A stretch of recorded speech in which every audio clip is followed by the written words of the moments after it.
Hello, my name's Harold Halfdan and welcome to Archaeological Minecraft. I'm a former archaeologist who enjoys playing Minecraft, and I thought it would be fun to combine the two. In today's episode, we'll be talking about Crannogs. Now imagine for a moment that it's the Bronze Age, or Iron Age, in what is now Ireland, Scotland, or Wales, and you live on the shore of a lake. You want a way to live in that area, and where you're a bit protected from your neighbors, so they don't come over and steal your stuff, and maybe have a place where you can keep a couple of sheep and maybe even some cows. Now, you can build your roundhouse on the lake's edge, and that would be idyllic and picturesque, but wouldn't do much to protect your belongings. Wouldn't it be better if you could build your roundhouse right out on the lake itself? It would be like surrounding your roundhouse with a natural moat. Well, that's exactly what you can do with a crannog. A crannog is a man-made artificial island or partially man-made island that has been constructed as a settlement dwelling out into a lake. Usually this island is accessible by a narrow causeway to access the crannog, which afforded additional protection and helped control access into the settlement. Typically the crannog would have a single roundhouse located on the artificial island with perhaps a couple of pens for animals, although some crannogs did have more than one roundhouse or other structures on the island settlement. While one crannog has been radiocarbon dated to between 4000 and 2400 BC in the Neolithic era, most date to between the late Bronze Age to early Iron Age up to the early medieval era, which ranges from around 800 BC to around 1000 AD. However, some crannogs were used all the way up until the 16th or 17th century AD. While these settlements weren't continuously inhabited over 5,000 years, many crannogs do show multiple phases of construction where parts of them would be extended, torn down, or rebuilt over time, and it's possible that if a crannog was in a good location, it might have seen continuous habitation for multiple generations or centuries. It might also be possible that individuals in earlier eras, like the late Bronze Age or early Iron era, would build a crannog. It would then be inhabited for a time only to fall into disuse, and then hundreds of years later be reconstructed and repaired in a later age by a different group of inhabitants. As far as the distribution of crannogs and where they're found, there have been 2,000 crannogs identified in Ireland and around 570 identified in Scotland. A single crannog has been found in Wales on Llangorse Lake, perhaps because of the Irish influence. This Welsh crannog dates to around AD 650 to 900 AD, based on dendrochronology or tree ring dating from planks and posts found throughout the site and compared to known tree ring master sequences. If you want to know more about dendrochronology or how that works, please check out my video on different dating techniques used by archaeologists. There's a great book all about this Welsh crannog called Llangorse Crannog by Alan Lane and Mark Redknap that goes into great detail not just about the history of this crannog, but also dives deep into all the archaeological excavations and excavation techniques used at the site. It was a great reference in the making of this video, and if you want to know more about crannogs, please check it out. I put the information about it in the description below. Anyway, let's jump into the various parts of the crannog and how they were constructed, because creating an artificial island is no easy feat. In the case of the Llangorse crannog, there was a base of peat and shell marl underlying the site where the crannog was built. Shell marl, as the name implies, is a deposit of sandy clay with shell fragments. This underlying layer varied in depth, but has some areas of peat that are up to 3 meters or 10 feet deep. If you want to know more about peat, you can watch my video on the bog trackways. I go into depth about how peat's formed and peat bogs in general. To construct the crannog, vertical posts were sunk into the peat and shell marl island and into the lake bed, into which horizontal rods were woven between the posts and created a wattle fence. Outside of the wattle fence, thicker round wooden vertical posts were driven into the place at regular intervals to provide additional support. It seemed like some sections of the wattle fence were constructed as described above, but in areas where the wattle fencing would have been placed into an area submerged under the water, it appears it might have been assembled in sections on land and then later placed into the submerged area.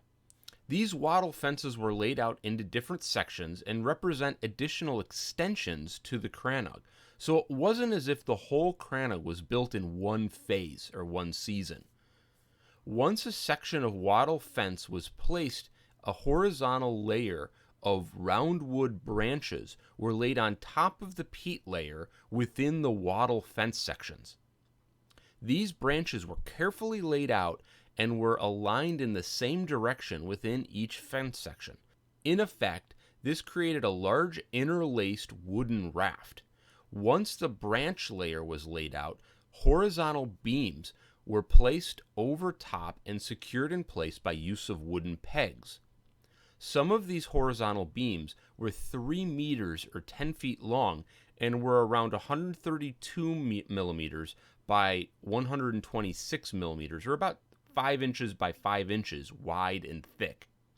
Once the horizontal beams were placed and secured, a palisade wall was then placed outside of the whole of the Crannog structure on the exterior of the wattle fencing, which at the Llangorse Crannog rose 2 or more meters above the surface of the water. That's about 7 to 8 feet above the surface of the water. There are a number of different techniques that have been suggested for how all of the posts were embedded into the lake bed, such as the use of a heavy mallet, perhaps rocking the heavier posts back and forth to sink them into place, or even use of an A-frame structure and using a weight and pulley system to ram the posts into place. Experimental archaeology at the reconstruction at the Oak Bank Crannog did show that rocking heavy posts in place would work to securely place the posts into the lake bed. However, some posts, such as those used at the Llangorse Crannog, would have been too light to be placed in that manner. The post simply just wouldn't have the weight to be able to sink itself into the lake bed. In either case, once the outer palisade wall was put in place, it would have been possible to backfill the area between the fence and the palisade wall with stone, clay, or other forms of dirt. In the case of Llangorse Crannog, this backfill contained red sandstone boulders and slabs, along with clay and soil, which was laid directly on top of the oak plank layer. This varied in thickness, but was anywhere from 0.1 meters to about almost a meter in thickness. If a Crannog was expanded onto later, then the above process would be repeated anew, with the exterior wattle fencing put in place outside of the Crannog's original dimensions, support posts placed outside of that, roundwood branches would then be placed into the newly created space to create a softwood raft, and horizontal planks placed over top of that secured by wooden pegs. An additional palisade wall would then be constructed around the newly built area, as described previously, and then the area backfilled with stone, clay, or dirt as needed, and once completed, the Crannog would then have expanded and be a bit bigger. It's not uncommon to show numerous expansion phases, such as described above, in Crannogs over time as needs of the inhabitants and the settlement changed. Sometimes there might have been a section outside of the Crannog's palisade wall and a small walkway or landing surface created. This might indicate a place where inhabitants had a boat tied up outside of the Crannog. A narrow bridge was constructed from the shore out to the artificial island, or extended island. The length of this bridge would have varied site to site based on how close the island was to the shoreline. In the case of Llangorse Crannog, it was around 40 meters or 131 feet long and was constructed by sinking triple parallel lines of posts into the shore out to the Crannog's entrance. Horizontal planks would have been placed onto the posts, thus creating a narrow bridge of around 1.5 to 1.8 meters, or around 5 to 6 feet wide. Some bridges out to Crannog show evidence of the use of a drawbridge, so the narrow bridge could be pulled up to better protect and help prevent access into the Crannog. As far as the structures within the Crannog, a roundhouse is typical for the time period in the Iron Age to early medieval era. Roundhouses varied in size, but were typically wattle and daub structures. Wattle, as described previously when discussing how the fences were made, is when you sink vertical posts with long straight sticks woven through those posts. The daub part of wattle and daub is clay mixed with dung and thickly smeared into the wattle framework. This is then whitewashed to provide greater waterproofing. The roof of a roundhouse was often made of thatch, and there is usually a central hearth to keep the roundhouse warm and provide light as well as heat for cooking.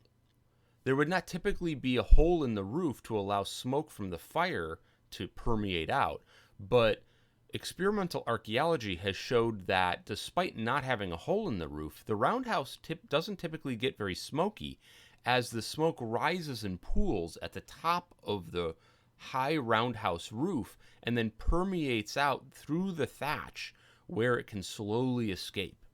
At the Llangorse Crannog, bones of sheep or goats and pigs were found on site, as well as those of red deer. Fragments of larger mammal bones were also found that might have been cattle or horse. There were also a couple of species of duck bones found in the assemblages. Surprisingly, fish bones were fairly rare given the Crannog's location on the lake. However, fish bones are much more delicate than mammal bones, so it's possible the fish bones might have been present and just decayed away. While it isn't clear how many animals were kept at the site, this likely varied from Crannog to Crannog as well as over time, but based on the bone assemblages at the Llangorse Crannog, most of the bones appear to be from sheep or goats, cattle, and pigs, with pigs being the most abundant, cattle being about a quarter of the bones found, and sheep and goats making up around 20%. As such, I built out small pens to hold a couple of animals in our Minecraft recreations. I also added a couple of dogs, as dog bones were found at the site, and interestingly, the dog bones found at site represented a couple of different species. One of the things I like about history and archaeology is how different things interconnect. I think it's easy to think about different places, events, and peoples in a vacuum and not take a step back and see how various things are sometimes interconnected or closely associated. If you recall from earlier in the video, when I mentioned where the Llangorse Crannog dates to, it dates from around 650 to 900 AD. Well, in 916 AD, according to the Anglo-Saxon Chronicle, Ethelfled, Lady of Mercia, who ruled in Mercia from 911 to 918 AD, sent an army into Wales and burnt down the Crannog at Llangorse Lake. Ethelfled was the daughter of King Alfred the Great, who I talked about in a couple episodes before during the Bog Trackways video, where I told a story about how he had fled into the bogs of the Somerset level to escape the Vikings. That event occurred in 878 AD, and so is contemporaneous to the Llangorse Crannog, and is an event that only occurred around 130 kilometers or 80 miles from each other. Likewise, Offa's Dyke, which was also contemporaneous to the Llangorse Crannog, ran about 55 kilometers or around 35 miles east of the Crannog. And if you want to learn more about either Bog Trackways or Offa's Dyke, you can check out my videos about that. I mentioned one of the sources I used in the making of this video previously, but another source I want to point you to is the Scottish Crannog Centre. Located on Loch Tay in Scotland, they have a visitors center, conduct workshops, and you can read some blogs about Crannogs on their website. They even have a reconstruction of a Crannog on site. However, it unfortunately was destroyed in a fire in April of 2022. They are raising funds to do some experimental archaeology and rebuild their Crannog recreation. I put a link in the description below to their website if you want to learn more. Well, I hope you found our discussion and Minecraft recreation of a Crannog interesting. If you enjoyed this video, please take the time to give it a like and a subscribe, and leave a comment about what you enjoyed or what I can improve in these videos. Thanks, and have a good rest of your day. Bye for now.